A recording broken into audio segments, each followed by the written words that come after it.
এই গরমে ম্যাগি বানাতে গিয়ে নিজেরই ১৩টা বাজিয়ে ফেললাম। সো হ্যালো এভরিওয়ান, আমি তিয়াশা আর আজ আমি বানাতে যাচ্ছি ম্যাগি। কিন্তু ভাব এমন করছি যেন কি না কি বানাবো আমি। হঠাৎ করে চোখে পড়লো একটা বাসন মাজা নেই, দরকার যেহেতু তাই নিজেই ধুয়ে নিলাম, তাও একটা। আর চন্দননগর থেকে আমি সোজা চলে এসেছিলাম আরামবাগ আমার বড় মাসিদের নতুন বাড়িতে। তবে সেভাবে ওনারা কেউ এই বাড়িতে থাকেন না। আমার দিদুর বাড়ি অর্থাৎ আমার মা বাড়িটাও এখান থেকে খুবই কাছে, তাই আমার দিদু কিছু কারণবশত এখানে এসেছিলেন।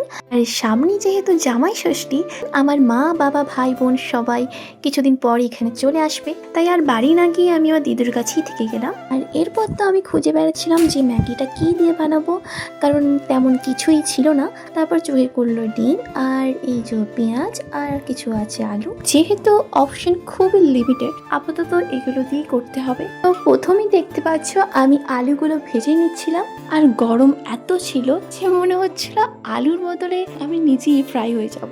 আর আমার এমন কপাল যে হঠাৎ করে কারেন্টটাও চলে গেছিল। ফোনটা রেখে তাড়াতাড়ি ম্যাগিটা বানিয়ে ফেললাম। তারপর টেস্ট করে দেখলাম যে ভালোই হয়েছে, কিন্তু আমাকে ক্যামেরার সামনে তো বোঝাতে হবে যে বিশাল ভালো হয়েছে খেতে, তাই এরকম রিয়াক্ট করলাম যাতে অসাধারণ হয়েছে মনে হয় আর কি।